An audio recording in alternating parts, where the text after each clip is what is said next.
What do you do when you come home early, open your own bedroom door, and learn the truth in one breath? How do you stand still, document quietly, and let lawful steps, not rage, carry the weight to a bright lobby where results land? Can calm order outlast a year of jokes, reels, and public blame? Before we dive deeper into this story, I have one small request. Please subscribe, drop a like, comment, and hit that hype button to boost this channel so more people can discover these incredible stories. My name is Fen Lark, and I believe in quiet rules that do not change when people do. I came home early once and learned more in a single breath than 10 years had taught me slowly. She called it closure, then a misunderstanding, then freedom. Friends repeated those words until they sounded practiced. I rinsed 2 mugs and set them on opposite counters, a small border anyone could read. I opened my phone and wrote a plain reminder. Downtown 2:40 p.m., then locked the screen before the light drew questions. The apartment carried a faint smell of printer toner, though no page lay in the tray. I straightened the bed and saw the shallow ripple that would not smooth. I told myself to write times, not arguments.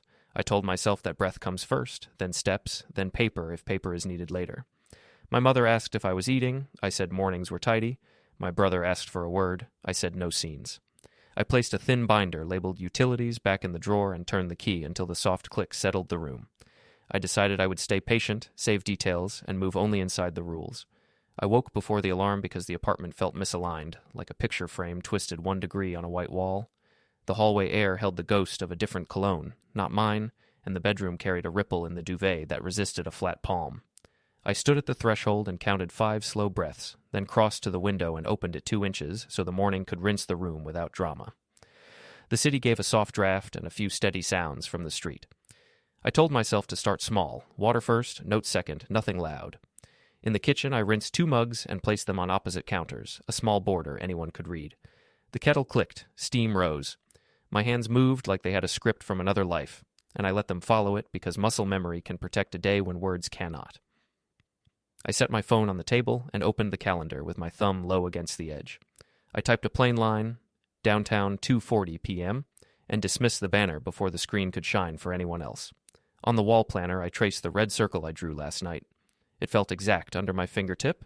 Not angry, just a line that would not lie to me later. I slid open the dining room drawer and took out the thin binder labeled Utilities. The spine was heavier than its name, which is why I chose it months ago. Inside, clear sleeves held ordinary paper with small notes tucked between pages like quiet hinges. I added nothing today. I checked that everything was where it should be, then closed the cover and turned the key. The lock answered with a soft click that settled the room. She walked in carrying brightness like a coat and said the house needed air. I said the window was open. She said I was being theatrical. I said I had coffee ready if she wanted it.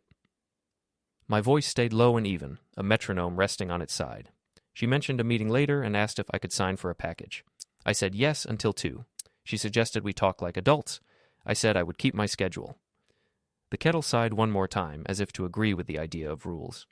She left her gym bag by the hallway table as a statement about urgency and pulled a fresh jacket from the hanger. The zipper rasped like a line drawn on paper. When she moved to the bedroom, I opened my laptop and kept the screen tilted away from the doorway. The desktop stayed dull on purpose. Home, auto, bank in a clean row. I opened a spreadsheet that looks like a budget to anyone who does not care and saw the headers exactly where I left them. Date, time, initials, location, thin borders, small font, no need for names. I typed 2 lines from last night's minutes and added letters that would never combine into a person. I saved. A cloud icon lifted and set down again with a tiny nudge. File uploaded successfully. The phrase is boring and perfect. It tells the truth without wanting thanks. I took a photo of the wall planner with the red circle visible and tucked the image behind a picture of lemons in my gallery. The cloud message returned and left again like a polite clerk. The apartment smelled faintly of printer toner, though no page waited in the tray. I pressed the power button once and the light blinked, then steadied, then faded. On the console, an unsealed envelope sat under a flyer for vacuum filters. I slid the envelope deeper and let it stay there. Not a secret, only a placeholder. On the balcony, I stepped out to check the neighbor's view of our door. Mrs. Wendell on the 3rd floor was carrying a grocery bag like a scale, measuring the morning. She looked up and then at the driveway where a sedan had parked facing the street instead of the building. I filed that angle in the column of things that speak without talking. My phone vibrated once and went still. The screen showed private for a second that belonged to no one and then went dark. I did not answer. I washed a plate I had not used and dried it with the towel that never travels far from the sink. Order is a language. You speak it with small verbs. She came back from the bedroom and said we should not let one bad moment define us. I said I agree about definitions, and that definitions require facts. She smiled as if the word facts was a parlor trick. She said I should loosen up. I said tightening screws keep shelves on walls. I placed the mugs back on their towels and felt the weight of the room settle into corners where it could not fall on anyone. By mid-morning, I carried the trash to the chute and noticed the door 2 units down close very softly, like someone practicing a disappearing act. The hallway smelled like clean laundry and a trace of the same cologne from last night, now diluted into suggestion. I came back inside and flipped the mail stack so the newest postmark faced up. I marked the envelope with a pencil dot so I would not check it twice later. In the gallery, I confirmed a photo I had taken earlier of the bedroom's clock on the nightstand, numbers neat and innocent. The frame was clean. I filed it behind a grocery list and closed the app. The message thread titled Follow Up sat open with its thin line waiting. I added today's time stamps and closed it. The note under my keyboard still read Bring Forms in a steady hand I recognized as mine. She texted from the rideshare that she would be gone for a while and that I should not stew. I replied that I would do the dishes and then head to work. She asked if we could meet tonight to talk. I said my evening had steps. She said my steps were the problem. I set the phone face down and let the stillness of the table keep the words from bouncing. I brewed a fresh pot I did not need and poured a cup I did not drink. Sometimes holding a warm thing is private medicine. I stared at the calendar banner that tried to appear at the corner of the lock screen, small and polite, then flicked it away without reading because I already knew what it said. Downtown 2:40 p.m. is a line I can carry in my head without help. I sat at the desk and placed a small USB in my palm. The plastic had today's date written with a fine marker. I slid it under a folder whose tab read Taxes and secured it with a narrow strip of tape. The tape made a dry kiss sound and the drive vanished into cardboard. I closed the drawer and felt the lock's tongue meet home. In the silence that followed, I heard the building's water lines settle and the neighbor's radio hum 2 floors below. I could tell it was the noon news by the cadence more than the words. Routine is a map you carry even when streets change their names. She returned for her bag and said a friend had advised us to reset with a trip. I said trips do not change house rules when the house is still here. She said the friend knew what freedom looked like. I said I knew what vows looked like. She said vows can update. I said updates need consent. She asked if I planned to punish her. I said I planned to protect myself and follow the rules. She shook her head and left the door wide, as if generosity could be measured in open hinges. I crossed the room and closed it gently until the latch caught with the exact pressure I learned from years of the same door. The kettle cooled with a hollow pop. The printer spooled for no reason and ejected a single blank page. I folded it once and placed it into a folder labeled Household, where the dullness of titles keeps bright things safe. My phone lit for a breath with a new message from a contact renamed with a single emoji, the kind of name people use when they want to be mentioned without being called. The preview line glowed, then erased itself as if the sender regretted speaking. The hallway draft shifted and pressed the door tighter into its frame. I reached the office before most of the row was awake. The overhead lights hummed with their usual soft buzz, and the city outside pushed a steady line of traffic noise through the glass. I like the first hour because the floor has not chosen a mood yet. I placed my bag under the desk, aligned the keyboard with the mat, and opened the company dashboard. The blue bars came up clean and simple. Numbers do not argue when you treat them well. I checked my inbox. A vendor delay, a shift swap, a lunch invite with confetti. I archived the invite and kept my hands moving. A steady morning is easier to carry than a loud one. 2 teammates arrived behind me and let their chairs scrape the carpet a little too hard. Their voices tried for casual but leaned toward last night's posts. One said a clip was wild. The other said I looked stiff in the background. I turned my monitor 5 degrees and opened a spreadsheet that looks like any budget sheet from across the aisle. Inside, the headers were small and honest. Date, time, initials, location, borders thin, font quiet. I entered 2 new lines from the night before. I used initials that do not build a name. I pressed save, and the small cloud icon pulsed. File uploaded successfully. The phrase felt like a level placed on a frame. At 9:10, a recurring banner appeared at the top right corner. Meeting. Personal. I said it months ago, and it still arrives like a small anchor.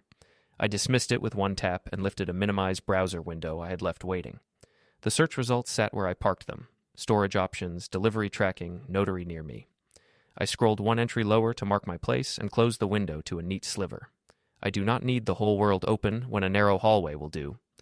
In the break nook, the air smelled like flavored creamer and burnt toast. I filled a mug with hot water and watched steam move like a soft curtain.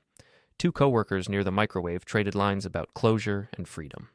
One said I should relax, the other said someone has to be the adult. I asked if the printer was working. One said it behaves like a cat and works when it wants. I nodded, carried my mug back to my desk, and sent a short test page. The printer hissed, rolled, and pushed out a single blank sheet. I folded it once and slipped it into a folder labeled Household, where grocery lists and a cable bill live without drama. Dull titles protect bright days. Ronan, my manager, passed the aisle with his slow step and a small nod. 10 minutes later, a message from him appeared on my screen. He asked for a quick word when I had time. The phrase felt like a key turning in a lock I had already oiled. I replied that I was available after I closed a report. He sent back a short thanks and an emoji that means we will be brief.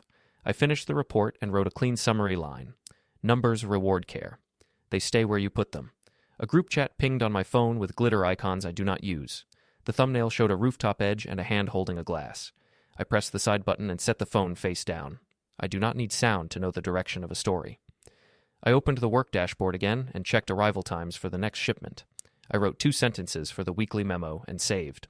The cloud icon pulsed again. File uploaded successfully. The repetition steadied my breathing. By 10:30, the floor had filled and the voices had warmed. I pulled open my bottom drawer and looked at the thin USB marked with today's date in a small hand. I do not carry it for courage. I carry it because memory needs more than one shelf.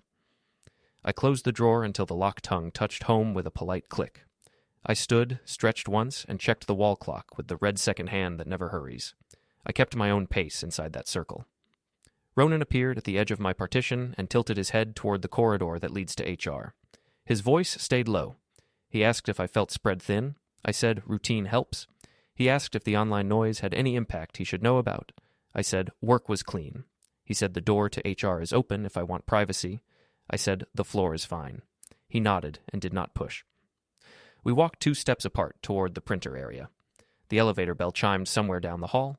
It is a bright sound that always feels taller than the car itself. We paused by the printer as if it were a neutral witness. He asked if I needed time off. I said I prefer rhythm to gaps. He said he understood and would check in next week. He added that if chatter crosses into work, I should flag it. I said I would. He looked at the blank page resting in the tray and smiled like he wanted the machine to be helpful for once. He left it there and moved back toward his desk. I returned to mine and sat carefully, like a person lowering a box onto a shelf that must not bow.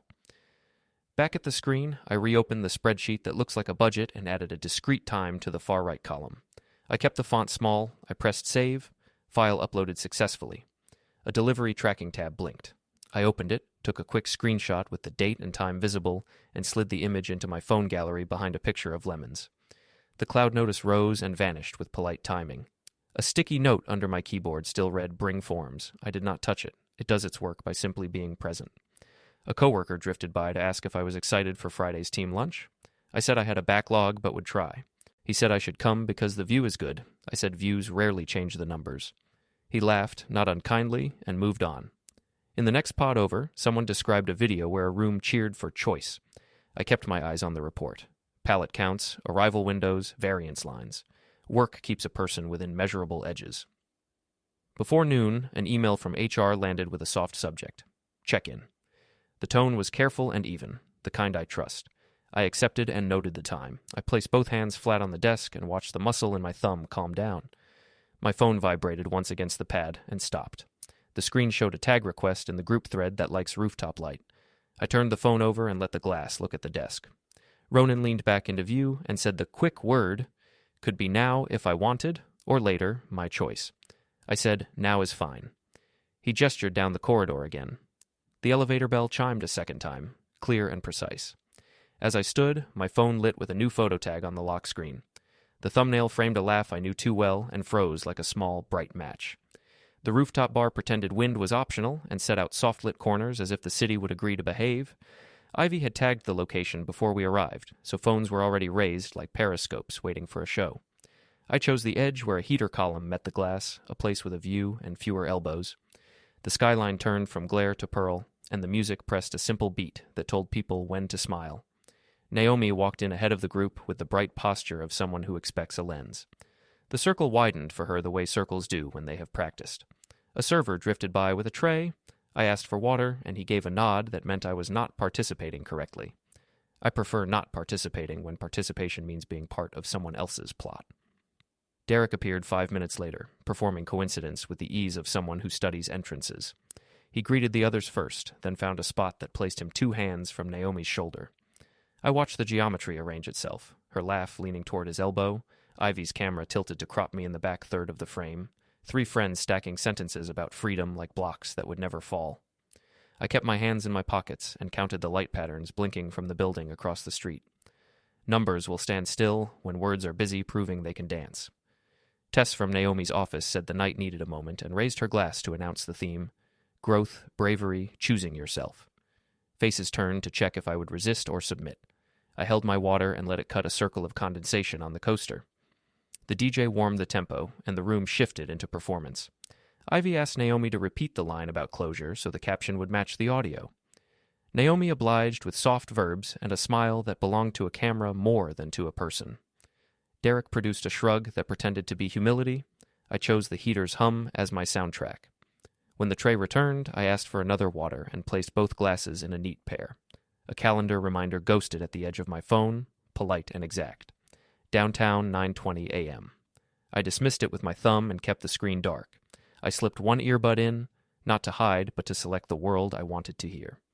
I made a low voice call that needed only policy words, hours, identification, confirmation method. The voice on the other end stayed even, which is what I needed. I ended the call and opened the message thread titled Follow Up. I added the time, the place, 2 initials that would never become a name. Save, pocket, breath. Ivy pivoted toward me with her arm extended and told the group I was being stoic in a way that suggested applause might fix me. Someone said I looked like a spreadsheet. I considered the compliment. Spreadsheets hold their shape under pressure. Naomi glanced over with the warmth people use when they want to harvest grace without paying for it. She told a story to the group about private resets and learning to step outside claims. She did not say my name. She did not need to. The lens did the work. Wind slid through the gap between glass panes and lifted a napkin. I caught it with 2 fingers and folded it into a tidy triangle. The small act gave my hands a job and left my face free to remain a neutral weather report. Derek laughed at a sentence I did not hear and looked at me to see if I had. I stayed at the heater column and made a choice to belong to the map, not to the scene. A server approached with a tray of small plates and listed ingredients to a crowd that was not listening. I thanked him with a nod he could use later if he needed to remember a person who was present without being part of the problem. We moved from the rooftop to a family restaurant 2 blocks down, a place that kept long tables and candles, as if those props could force sincerity. Helena managed the seating with a hostess smile that held judgment behind it like a coat on a chair. I was placed near the end with a clear line of sight to the head, a staging choice that kept me in frame while denying me a microphone. The candles softened faces and blurred edges. A volunteer in a paper sash announced that someone would speak briefly. The speech was not brief. The speech praised courage to explore, bravery to choose joy, kindness in the face of misunderstanding. It was a ship built from cliches, ready to sail past the facts. Ivy angled her phone so that Naomi's profile cut clean against the candle's halo, and so that a slice of my expression sat in the background like a watermark. I kept my fork aligned with the knife and measured breaths to the wall clock that hung too high. The tightness in my jaw found another task. I counted chair legs, then water rings, then exits. Derek drifted to the far corner where the camera could find him if the story needed a cameo. Naomi said the bedroom incident was an unfair label applied to a private moment. She said people rushed to judge. The cousins at the middle of the table hummed agreement because humming costs nothing. Helena aimed a sentence down the table about being gracious and not making a scene. The phrasing looked at me without looking. I cut bread into halves, then quarters, and let the pattern be its own plan. In the corridor mirror, a waiter straightened his tie. I mirrored him, not for the camera, for myself. Under the table, my phone buzzed once and went still. A tag request from a group thread that loves rooftop light waited on the lock screen. I did not open it. I checked my calendar instead to confirm what I already knew. Downtown, 9:20. AM remained where I left it. In my inside pocket, the small USB labeled with today's date touched my palm when I shifted. The plastic edge worked like a carpenter's pencil behind the ear. Unremarkable, useful, honest. Helena leaned across 2 chairs to suggest that tonight could be a reset if everyone chose niceness. Maris looked at me with the particular calm of someone who understands damage and does not add noise. She lifted her water and took a single measured sip. Kai was not invited, which saved us from the temptation of thunder. I let my hand rest flat on the tablecloth. The fabric gave back a tiny grain, a texture you can feel only when you stop insisting on triumph. I excused myself to the corridor with the bulletin board of community flyers. I photographed the corner where the date sat tidy at the bottom of a chess night poster and filed the image behind lemons in my gallery. The cloud message appeared with its useful sentence, "File uploaded successfully," then slipped away. I returned to the table with the quiet satisfaction of having placed one small fact where it would be found later. Back at my seat, Ivy whispered to the room that we needed a better moment, something the algorithm understands. She called for a toast that felt like a cliff. Phones rose together like a flock. Naomi squared her shoulders and practiced a fresh softness. Derek angled himself so that, by accident, silhouettes would touch. Candles trembled at the draft from the kitchen door, then held steady. The waiter stepped back quickly, sensing that the air had changed. I sat as I had been sitting and did not adjust my face. A lens loves movement. Stillness frustrates it. I gave the lens nothing but posture. My water glass left a small ring on the cloth and stopped. I placed it on the napkin's edge and aligned the corners. The room inhaled. The chant began. First a murmur, then a cadence that stamped over nuance. Hands lifted glasses, phones tilted to catch the winning angle. Ivy counted down with a hand. Naomi lifted her chin by a centimeter. Derek leaned into the space that was not his. The first flash burst and stripped the room of contrast. The second flash followed before anyone found their eyes again. My pulse stayed steady under the jacket. I watched the surface of my glass vibrate and then go still. I met my mother at the park because she trusts trees to correct posture and tone. Morning light braided itself through the swings and landed in quiet rectangles on the rubber mat. She asked if I was eating. I said mornings were tidy and nights were long. She pressed a gloved hand once against the bench, our old signal to keep my spine. A kite stitched with stars tugged at a thin string and failed to rise. The wind was present but undecided. I told her I was writing times, not arguments, that I was letting numbers carry what words would only bruise. She nodded in that way that does not praise or scold, only acknowledges a method. We watched a father push a stroller with an athlete's rhythm around the path's loop and pretended the world respected straight lines. Naomi arrived late with sunglasses nested in her hair and a pace that made the pathway look like a runway. She waved at families as if the park were a room she rented by the hour. She said people understood her choices now, that the comments were kinder, that I should meet kindness halfway. She said the bed incident was a private moment mislabeled by an early return. My mother looked at the swings and did not give the sentence a landing place. I watched the gravel. It kept every footprint longer than it should. Naomi pulled a thread from her sleeve and let it drift. She said explorations require space. She said I should not make everything heavy. I said I would keep my schedule. She laughed without smiling and checked her phone for the next location that would grant her light. Luca, the upstairs neighbor's boy, arrived with a plastic dump truck and questions he had saved for when grown-ups forgot to lower their voices. He asked why promises can be paused for visits with old friends in the wrong room. His voice was not sharp, it was curious and even. I told him bridges are built for a certain weight and extra weight can crack them. He asked if tape fixes bridges. My mother said some bridges need engineers and time. Luca considered this poor answer, then drove the truck toward the sandbox as if sand might negotiate better. Naomi exhaled dramatically and accused me of preaching near children. I counted the chain links on the nearest swing until counting felt like a calm rope in my hands.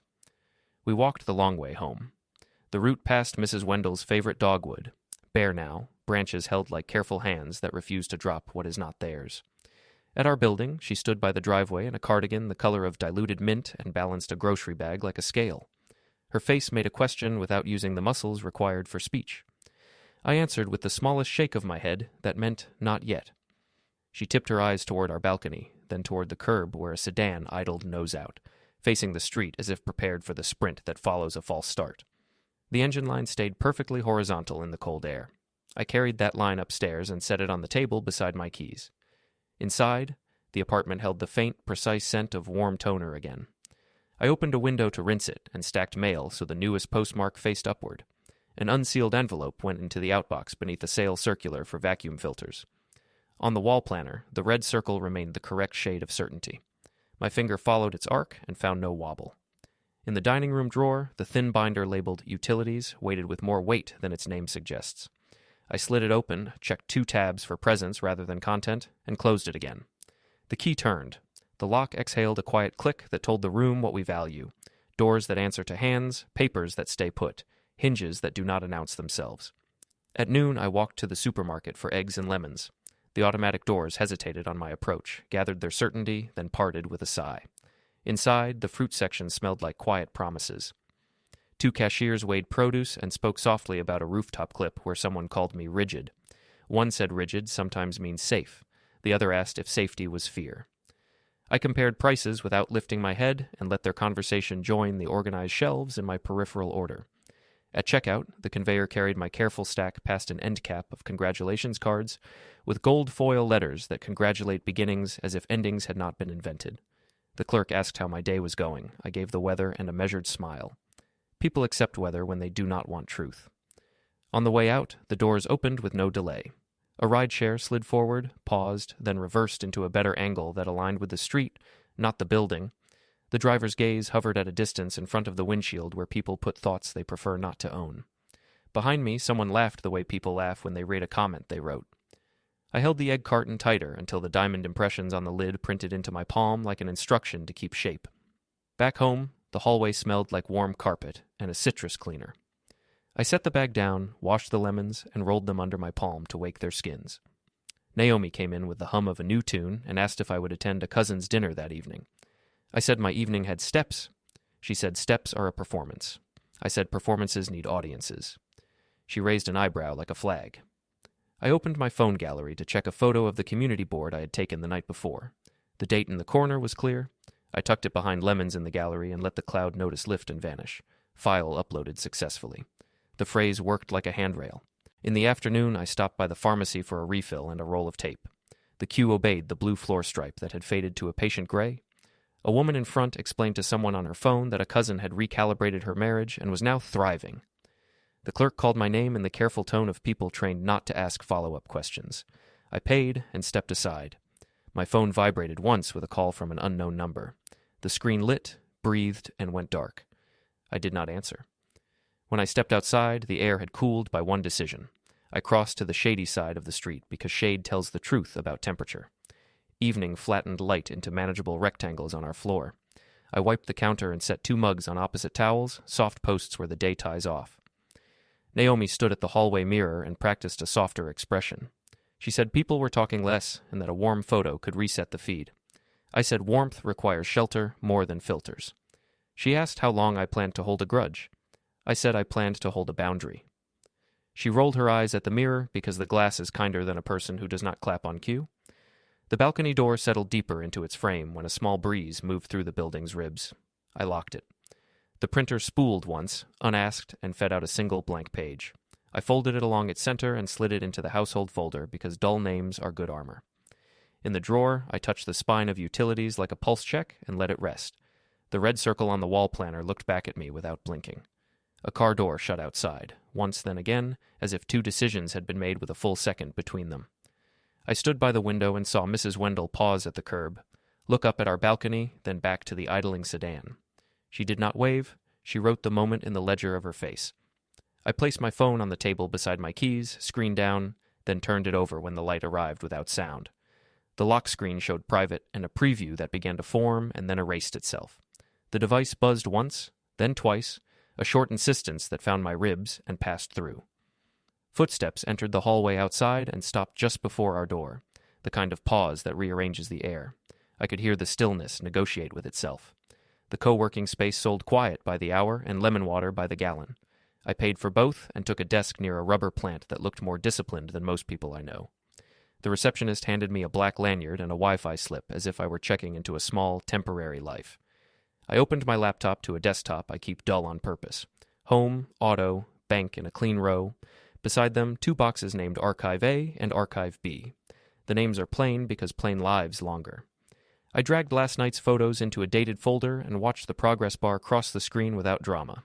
A small cloud icon nudged the corner with its polite status. File uploaded successfully. The sentence never performs. It simply arrives and stands where it should. I opened a spreadsheet with thin borders and small font. The headers stayed steady, date, time, initials, location. I added a new line and kept initials innocent, letters that could not be reassembled into a person. I saved, breathed, and let my pulse match the hum of air vents overhead. A recurring banner slid into the top right. Meeting personal. I dismissed it the way you set a stone down on a ledge and trust it to hold. In a minimized window, I kept last night's searches waiting where I left them. Storage options, delivery tracking, notary near me. I scrolled one entry lower, took a screenshot with dates visible, and tucked the image behind a picture of lemons in my phone gallery. The cloud message rose and bowed. A file uploaded successfully. Across the room, someone celebrated a product launch with plastic claps. I preferred the printer's steady breath. I sent a test job and collected one blank sheet from the tray, smooth as a practice page. I folded it once along the long edge and filed it into a manila folder labeled Household. Dull titles do useful work. Back at the desk, I taped a single USB under a cardboard folder whose tab read Taxes. The tape made a dry kiss, and the plastic disappeared into ordinary. If anyone looked, they would see pantry shelves, nothing more. At noon, I stepped into a glass phone booth and closed the door on the room's shared noise. Hand gel and carpet glue made a faint, clean smell. I spoke in my measured register and asked about business hours and identification, about confirmation steps, and whether notices are time-stamped by default. I did not use names. The voice on the other end answered with policy words that do not care about applause. I thanked the person and ended the call. When I stepped out, my lock screen showed a missed call without caller ID, the kind of call that is technically no one. I let it sit. The spreadsheet accepted 2 more lines with the calm of graph paper. Save. The cloud nodded again. A phone alarm hummed in my pocket. Paper drop set last week when I thought I might be ready earlier. I dismissed it and did not change the time. Rushing is a leak in a boat you have not finished building. I minimized every window until only Archive A and Archive B remained like 2 cabinets with good hinges. I dragged a small folder named 2024 Q4 into Archive A and felt the satisfaction of a box sliding into a shelf that fits it. I copied the same folder to a clean USB I keep separate and added today's date with a fine marker. The plastic warmed under my thumb like a coin. The elevator down the hall gave a single bell and opened to a pair of low voices. I let the sound pass. A delivery tracking tab pulsed with nearby status. I took one more screenshot and filed it behind a grocery list image where no one would bother to look. File uploaded successfully. The sentence steadied my breath. When I finally zipped my bag, the chair legs gave a polite rub against the floor, a quiet punctuation at the end of the paragraph I had built. The parking garage kept its own weather, cool and concrete. I stood by my trunk with the bag open and made a hallway call from the shadow between pillars. I asked about timing in neutral language, about acknowledgments, about what happens next in general terms. I wrote one word on a sticky note and slid it behind a gas receipt, where tape smell and printed ink hide any romance from a distance. A car rolled by with bass turned up to persuade concrete to dance. The trunk closed with a measured thud. I pressed the fob until the lights blinked twice. Compliance confirmed by small electricity. On the drive home, I took the slow lane and counted green lights. 3, 6, 11. Counting helps when stories resist numbers. The building foyer smelled like warm carpet and a florist's leftovers. I nodded to the mailboxes and passed a flyer about flu shots that did not ask for my opinion. Inside our apartment, the air carried that faint toner line again, a metal-clean note that says machines are ready even when people are not. I set my bag on the dining table and wiped the surface with a fresh cloth, one direction only, until the wood understood it had been seen. I unlocked the drawer and checked the thin binder labeled Utilities. It sat heavier than its name, as always, honest about its purpose without telling strangers what it holds. I did not add a page. I confirmed presence and closed the cover. The key turned and the lock gave that small, correct click I count on when words fail. On the wall planner, the red circled date did not waver. I touched the paper's tooth and felt the line return the touch like a boundary should. Naomi came in with indoor sunglasses and a sentence half-formed. She asked where I had gone. I said I rented a desk for quiet work. She asked if I was still being dramatic. I said I was being exact. She pivoted from apology to accusation and back again, changing doors like a hallway in a dream. I listened without adding furniture to any of them. She said Derek had opinions. She said Ivy could help with messaging. She said we should post a warm photo. I said warmth needs shelter. She laughed without humor and said I made everything heavy. I looked at the 2 mugs on opposite towels and let them answer for me. On the balcony, the city sorted itself into lanes and windows. I placed my keys on the rail. Naomi's key ring flashed once. The unfamiliar key sat there like a thin, bright argument. She asked how long I would punish her. I said I would not punish anyone. I would protect myself and follow rules. She called rules cages. I said fences keep gardens from becoming paths. The breeze moved the curtain 1 inch, and the room inhaled. Back inside, the printer spooled once and fed out a blank page as if it wanted to stay in practice. I folded it and slid it into Household, the safe cabinet of boring. I opened the laptop and verified the row of folders. Home, Auto, Bank, Archive A, Archive B. I added one last note to the spreadsheet. Today's date, one more set of initials, a location that needs no adjective. Save. The cloud answered with its steady line. File uploaded successfully. I closed the lid, set the laptop square with the table edge, and finally allowed my shoulders to settle by a fraction. Naomi stood in the hallway mirror and auditioned a different softness. She asked if we could start over. I said beginnings require endings that have been handled properly. She asked what properly means. I said it means within the rules we both live under. She told me I was cold. I said I was finished being confused. She looked at the ceiling as if light might side with her. I looked at the clock because clocks do not pick teams. I rinsed 2 plates we did not use and set them to dry. I wiped the counter again, not because it needed it, but because order is the language I trust when words turn theatrical. She waited for me to give a speech so that someone could film it later and sell it to our circle as growth. I did not give a speech. I gave a sentence. I said I would handle this properly. The tone was level, like a carpenter setting a string across a frame and seeing the bubble center. My phone chimed once with the sound I reserve for appointments. The lock screen displayed a polite line. Downtown 6:05 p.m. I dismissed it with my thumb and placed the phone face down. A breeze threaded through the apartment's length and moved the balcony door an inch. It met the frame and completed its journey with a soft, decisive click that sounded exactly like a plan finding its mark. The office tower lobby kept a bright, cool weather of its own. Polished stone reflected the revolving doors, and a security desk divided flow from pause. I arrived early and stood where the guard pointed, a taped square that turned waiting into a rule. The air smelled faintly of warm toner from a tenant copy center. People crossed in clean lines, eyes on elevators, voices low. I kept my hands visible and matched my breathing to the lobby's hum. A guard asked if I needed water. I said I was fine and would stay out of the lane. Naomi entered with Ivy half a step behind and Helena 3 steps farther, carrying a face that tried to be kind and firm at once. Ivy lifted her phone on instinct, found the light, and framed the ceiling so it looked like a crown. Naomi said we should talk privately. I said I would follow the process. My voice stayed level. The server approached with a measured cadence that belonged to the space. The questions were simple and exact. Identity, identity. The packet came up from a bag, edges square, nothing theatrical. The words were plain: divorce petition, temporary financial and possession orders, notice of the next appearance. The lobby's brightness held everything steady. Ivy lowered her phone as the formal language kept refusing drama. Naomi said this was unnecessary and cruel. She said it would embarrass everyone we know. I said I was following rules and would respect instructions. Helena asked why I could not wait. I said waiting had already been done. Derek hovered near the revolving door, offered half a nod to no one, and retreated toward the street. Security asked us to clear the doorway.